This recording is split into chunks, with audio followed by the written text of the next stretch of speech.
provide a permanent solution to DACA. Our framework includes 4 pillars: border security, including the wall, DACA legalization, ending extended family chain migration, and eliminating the visa lottery, moving us toward a merit-based system of immigration. We look forward to working with Congress to pass and sign legislation that addresses each of these 4 pillars. Looking ahead to tomorrow, as you know, the President will deliver his first State of the Union address. The theme of the address is building a safe, strong, and proud America, which is exactly what the President has worked to do during his first year in office. I don't want to get ahead of what the President will say during his remarks, but it will obviously be must-watch TV. But I do want to make an announcement about one of the most important traditions, the guest who will be sitting in the First Lady's box. I'll name a few of those individuals and a little bit about them. First, Corey Adams. Corey's a skilled welder at Staub Manufacturing Solutions in Dayton, Ohio. Last year, Corey and his wife were able to become first-time homeowners, and they will invest their extra money from the Trump tax cuts into their 2 daughters' education savings. Elizabeth Alvarado, Robert Minkins, Evelyn Rodriguez, and Freddie Cuevas. These two couples are the parents of 2 beautiful young girls, Nisa and Kayla, who were brutally murdered by MS-13 gang members. Corporal Matthew Bradford. In 2007, Corporal Bradford stepped on an IED while deployed in Iraq. He was blinded by the blast and lost both of his legs. After multiple surgeries and therapy, he became the first blind double amputee to re-enlist in the Marines. John Bridgers.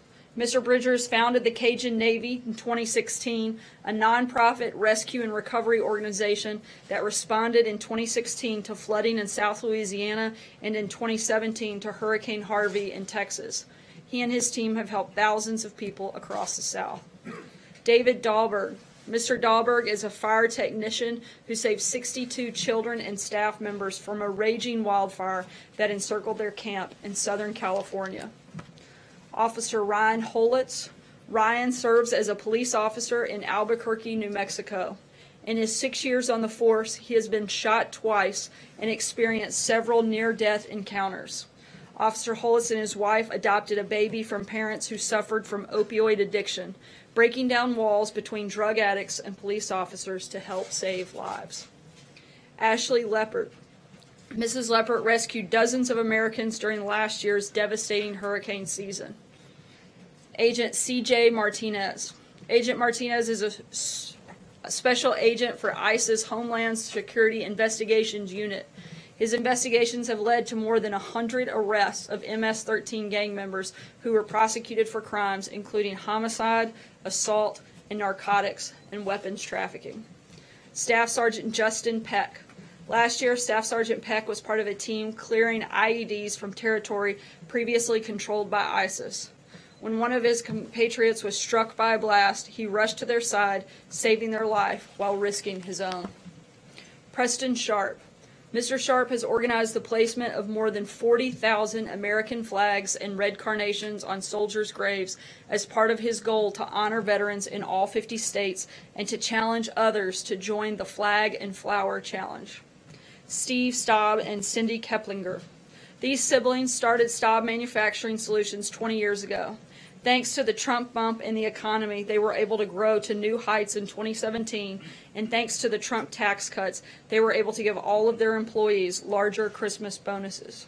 Some of these individuals' stories are heroic, some are patriotic, others are tragic. But all of them represent the unbreakable American spirit and will inspire our nation to continue growing stronger, prouder, and more prosperous. And with that, I will take your questions. John. Sarah, the news came down in the last hour that the Deputy Director of the FBI, Andrew McCabe, is stepping down. So we get reaction from the White House, and is the President back at the end of December was tweeting about Andrew McCabe in a less than effusive praise manner. What's he thinking about him stepping down? Look, we've seen the numerous reports, as all of you have, and any specifics, I can tell you none of this decision was made by that of the White House, and any specifics I would refer you to the FBI, who I believe will be making a statement later today. You say that the White House was not involved in the decision, but clearly the President seemed to be involved in a public relations campaign against McCabe. Oh, look, the president stands by his previous comments, but in terms of the situation today, as I just said, we've seen the reports just as all of you have. We don't have any specific comments, and I would refer you to the FBI for any specifics on the things that are taking place today. Jill? So when you say that you've seen the reports, does that mean that the president was not informed by anyone at the FBI that this was happening? Has he had any conversation with anything there? No, he hasn't. Cecilia. Can you say definitively then that the president did not play a role in Andrew McCabe stepping down? Yes, I didn't say the president wasn't part of this decision-making process, and we would refer you to the FBI, where Christopher Wray serves as the director, which, as I said last week, and I'll repeat again today, the president has full confidence in him and has put the decisions at the FBI in his hands. And did the president at any time convey that he wanted to fire Robert Mueller to anyone on the staff here? Not that I'm aware of, actually. Thank you. So, and just to kind of finish this loop, so no one at the White House contacted the FBI about McCabe. No one has put any directives or even had any discussions about his tenure at the FBI. Did anyone at the White House? Not that I'm aware of. Nothing specific to McCabe and his stepping down as of today, if that is what is being reported. Jim? Sarah, what would you say to critics who believe that this White House and this president have had almost sort of a steady pressure put on the Justice Department, put on the FBI since the president came into office on this special counsel investigation?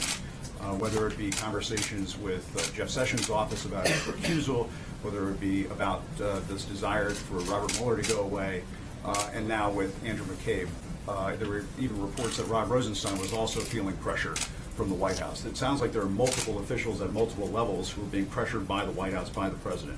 What would you say in response to that concern? I would say what I've said probably 100 times before, and continue.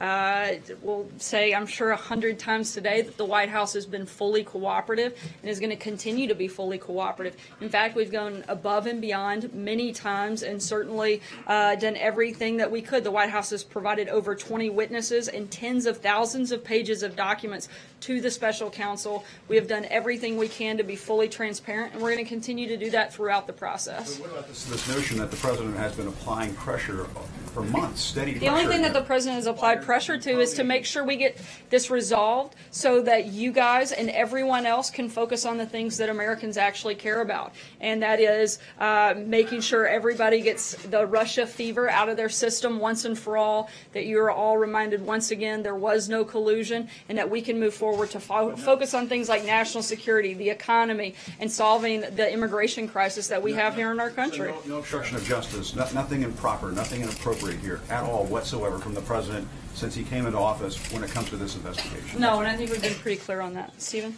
I have a question about the Nunes memo, but first I want to ask you if the president continues to have confidence in the man he appointed to be Deputy Attorney General, Rod Rosenstein. As I've said, when you guys ask this question about number of individuals, when the president no longer has confidence in someone, you'll know. On the memo, you had another question. I do have another question about the memo. The House Intelligence Committee could vote as early as today to release this memo that Chairman Nunes has reportedly crafted. The House rules contemplate that the president would then get 5 days to determine whether he has any cause to object to its public release. What's the current thinking? What's the current level of White House involvement in this decision? Can you shed any light on the process between this White House and Capitol Hill with this question? Look, no one at the White House has actually seen the memo, so it would be hard for us to make a decision or to speak about it before that would take place. Right now, we're letting the House process play out, and if and when it's time for the White House to weigh in, we'll do that through the proper protocol, making sure we follow legal process. But again, we're not to that point in the process yet.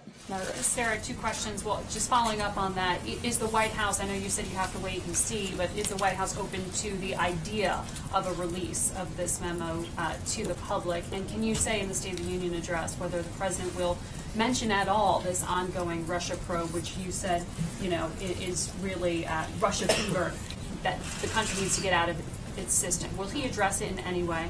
To answer your first question, we want full transparency. It's what we've said all along, and we'll make a decision when and if that time becomes necessary. In terms of the State of the Union, I'm not going to get ahead of the President's address. It's tomorrow night. I know you are all excited and will eagerly tune in and can see at that time exactly what is going to be included. But he doesn't April. feel a need to address it. I think we've addressed it every single day that we've been here. It's one of the questions you guys ask over and over and over again. In fact, we spend more time on that than we do any other topic, despite the fact that time and time again, poll after poll says that, frankly, no one cares about this issue, and it's certainly not the thing that keeps people up at night. We'd love to talk about all of the things that do, and my guess is that will be the focus of the President's State of the Union tomorrow. April. Two topics. Back on the State of the Union. Typically, when the presidents give their State of the Union address, particularly this his first, presidents normally are optimistic when they say the state of our union is. What is the state of our union today? I think it's incredible, and I think that you'll hear that in the president's words tomorrow night. Look, we've got an economy that is booming. ISIS is on the run. We're remaking the judiciary in a way that actually believes in upholding the Constitution. There are some great things happening in this country, and I think you can expect to hear the president talk about a lot of those, not only what we've been able to do in the first year, but all of the great things that we're going to do in the next 7 years after this. On the second topic, I want to go to this issue of black unemployment. One, is the president going to start targeting black unemployment as he's saying that unemployment has gone down over his watch? I've never heard of a targeted approach from this administration. And is this administration aware that the black unemployment rate from December, 6.8%, the white unemployment rate is 3.7%, the Asian unemployment rate is 2.5%, and the Hispanic unemployment rate is 4.9%.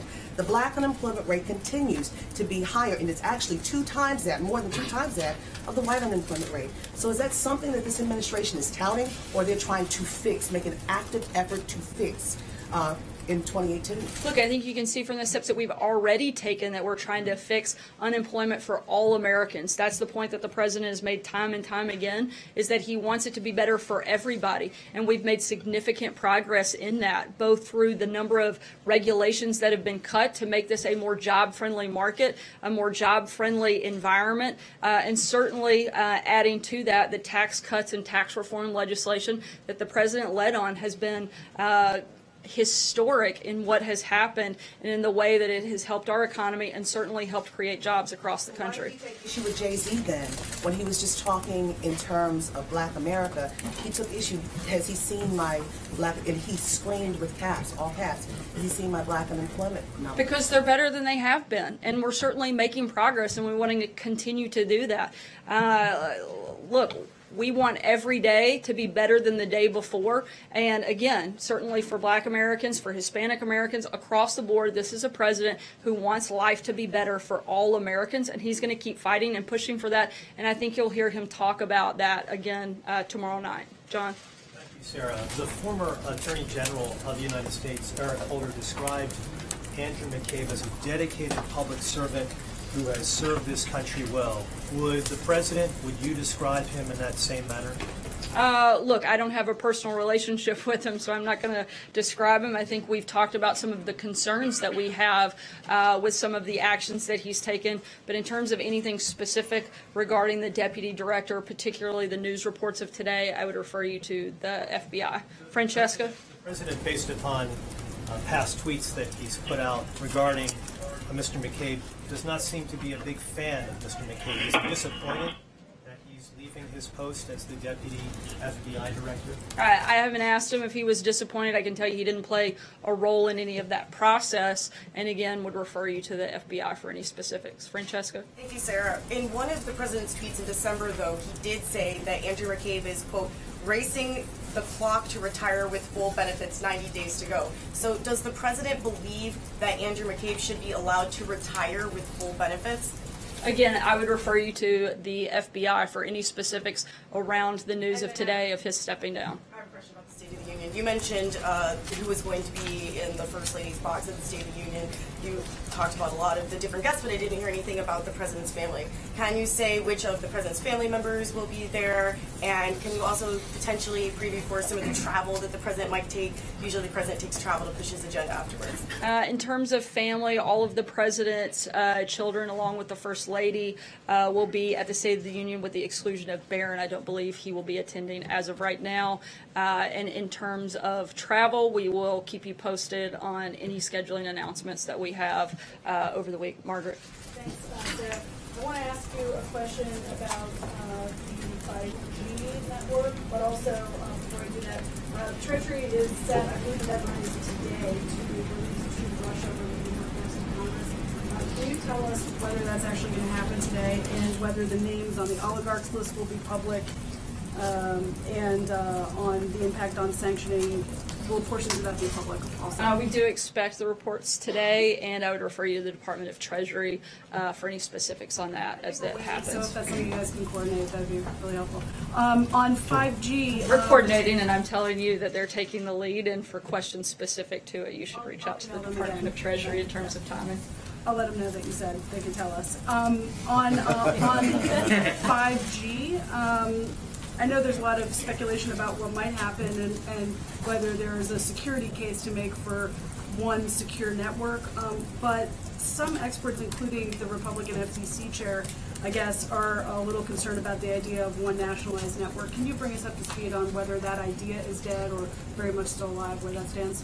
Look, as we outlined in our national security strategy, I believe it was actually on page 19, a few people will be proud of me for memorizing that. We discussed the need for a secure network. Right now we're in the very earliest stages of the conversation. There are absolutely no decisions made on what that would look like, what role anyone would play in it, simply the need for a secure network. And that is the only part of this conversation that we're up to right now. Just one network or multiple possible? Look, there are a lot of things on the table. Again, these are the very earliest stages of the discussion period, and there's been absolutely no decision made other than the fact the need for a secure network. Dave. Thanks, Sarah. Tomorrow night, will the president talk about an urban revitalization plan? As I said before, I'm not going to get into the details beyond what was already discussed last week on the State of the Union, but I do think it's something worth tuning into for all to see. I'll take one last question, Hunter. Thank you, Sarah. So the president has repeatedly touted black unemployment when faced with allegations of racism. Given those numbers, the low black unemployment, why do you think so many in the African American community are still so uncomfortable with the president?